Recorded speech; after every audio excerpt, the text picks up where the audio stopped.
Lorsque l'on regarde l'Afrique et que l'on considère ses ressources, c'est l'Afrique qui devrait donner de l'argent aux autres pays. Le président du Ghana, Nana Akufo-Addo, a reçu Emmanuel Macron au Ghana.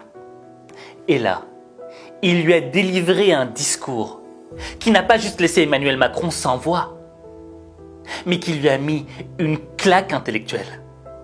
Et pour découvrir ce discours, il te suffit de regarder ça.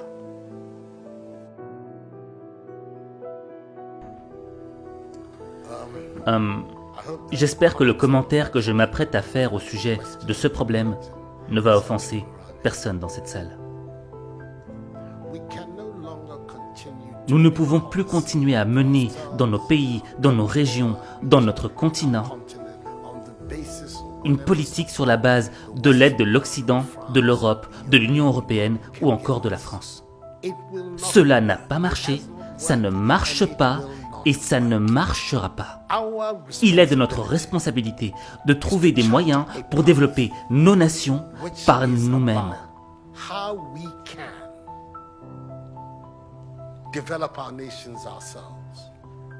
Ce n'est pas juste qu'un pays comme le Ghana, 60 ans après son indépendance, continue à définir son budget de l'éducation et de la santé sur la base des financements provenant du contribuable européen.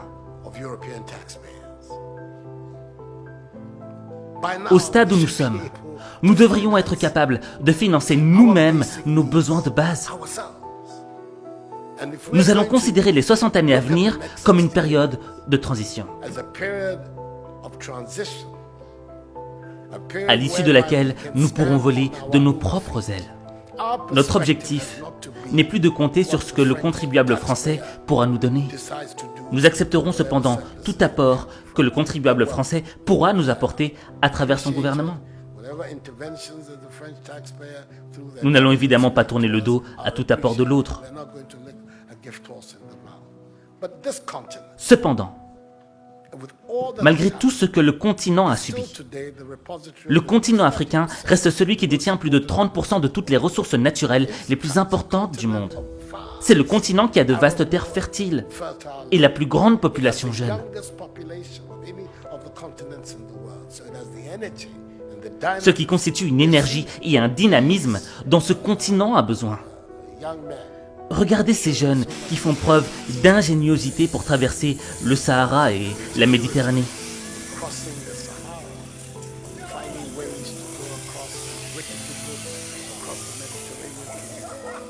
Nous avons besoin de cette énergie et de cette ingéniosité sur notre continent. Et cette énergie-là, nous l'aurons ici, sur notre continent, si nous implémentons des systèmes politiques qui montrent à ces jeunes qu'ils sont l'espoir et qu'il y a des opportunités ici en Afrique. Quand il descend les rues de Bafoussam, au Cameroun, Cédric ne passe jamais inaperçu au volant de son petit pick-up bleu. Les passants sont surpris par la qualité et la finition de la voiture, fabriquée avec des pièces récupérées. Je suis assis confortablement, une voiture de 2 places, et ça, tous les accessoires. Je suis même surpris d'arriver dedans, je constate que le tableau de bord fonctionne, comme toutes les voitures, donc vraiment, c'est un génie. Mais avant d'être un génie, Cédric est surtout très débrouillard. Après avoir quitté l'école en CM2, il apprend la mécanique dans l'atelier de son oncle et s'amuse à fabriquer des modèles de voitures en bambou. Un jeu d'enfance qui va devenir une passion.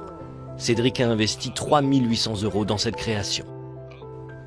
Les phénomènes de migration ne sont pas nouveaux. C'est aussi vieux que l'humanité. Et cela s'explique par le fait que les gens quittent leur chez eux parce que leur pays ne leur donne aucun espoir.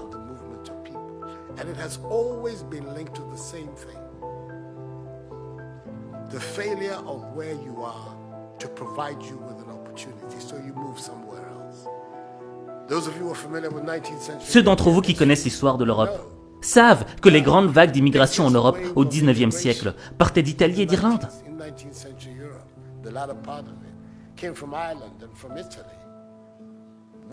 Des vagues et des vagues d'Italiens et d'Irlandais ont migré aux USA à la recherche du rêve américain. parce qu'il n'y avait pas d'opportunité de travail en Irlande et en Italie. Aujourd'hui, vous n'entendez plus parler de cette immigration-là. Les jeunes Italiens et Irlandais restent chez eux. Nous voulons que les jeunes Africains restent eux aussi en Afrique.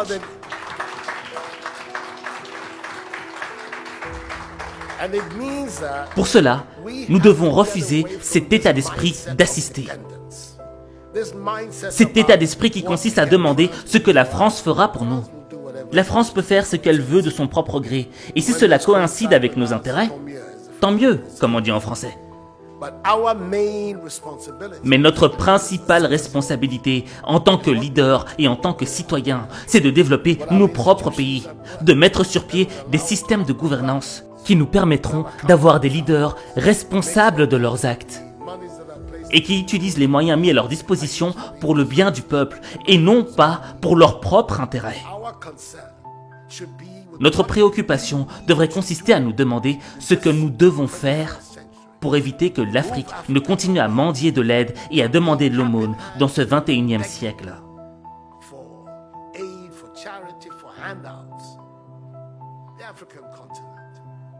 Lorsque l'on regarde l'Afrique et que l'on considère ses ressources, c'est l'Afrique qui devrait donner de l'argent aux autres pays.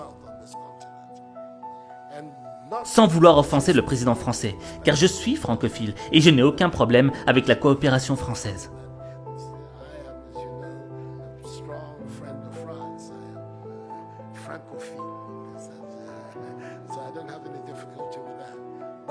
Mais notre défi majeur, notre part de responsabilité, devrait être de créer les conditions nécessaires afin que nos jeunes cessent de braver tous ces dangers pour aller en Europe.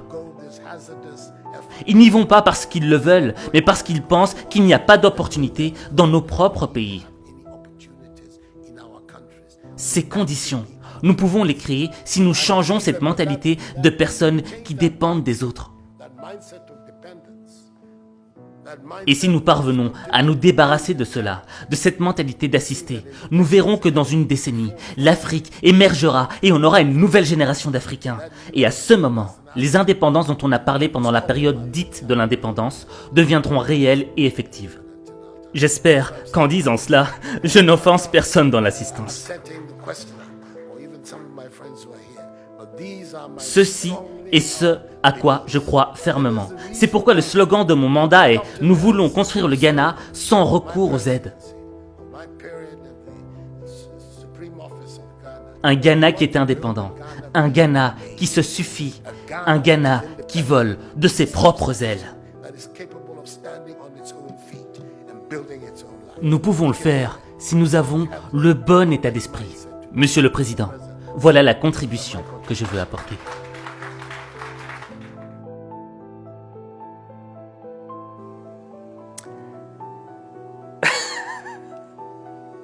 Ce président est trop fort.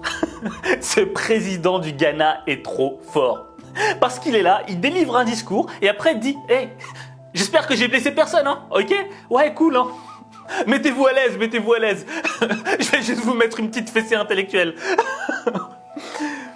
C'est un discours qui est rempli de vérité. D'accord? Et je pense que l'élément le plus important à retenir dans ce discours, c'est l'aspect de la dépendance. Il le dit. Il ne faut plus que l'Africain soit dépendant de la main qu'il nourrit. Le problème, c'est quoi? C'est que ce soit à l'échelle d'un pays ou que ce soit à notre propre échelle individuelle, souvent, on est très souvent dépendant des autres. Dépendant d'un job, dépendant d'une personne qu'on aime. Au fait, on attend qu'on nous donne les choses. Mais quand on est dans cette position de dépendance, entre guillemets, on est soumis. Et lorsqu'on est soumis, cela signifie que l'on devient un spectateur de sa vie. Parce que le changement ne vient pas de nous. Le changement vient de celui qui nous donne la chose. Et là, le président Nana Akufo-Addo, il a compris que le vrai changement ne viendrait pas des autres, mais qu'il viendrait de nous-mêmes, de l'intérieur. Je le dis souvent, la seule variable du changement de ta vie, c'est toi. Tu es la seule variable. Et le premier pas que tu dois enclencher pour transformer ta vie, c'est ne plus être dépendant des autres, dépendant des hommes, dépendant d'un job, dépendant de l'argent, dépendant de ce que les autres pensent de toi. Tu dois être dépendant de toi-même. Et tu ne dois attendre d'applaudissements que de toi-même. Et le jour où tu auras compris cela, ta vie changera. Parce que ta vie, il n'y a que toi qui peux la changer. Il n'y a que toi. Alors, j'ai une question à te poser, d'accord? Ok, ce président ghanéen, il est trop fort. Mais est-ce qu'il n'y a pas un autre président qui t'a inspiré aussi? Ou même une personnalité, tu vois? Quelqu'un qui, à travers un discours, a peut-être changé quelque chose dans ta vie. Dis-le en commentaire. Et en fonction de ce que tu diras en commentaire, eh bien peut-être que j'en ferai une vidéo. Moi j'ai une idée, ce serait peut-être... Quand même, lui aussi il avait des sacrés discours. Bref, en tout cas, j'attends de lire ton commentaire. Et n'oublie pas aussi que ma masterclass est sortie, la masterclass Ultra Boost. Et si tu veux en savoir plus, il te suffit tout simplement de cliquer sur le lien que j'ai épinglé en commentaire. Sur ce, je te retrouve pour un prochain épisode.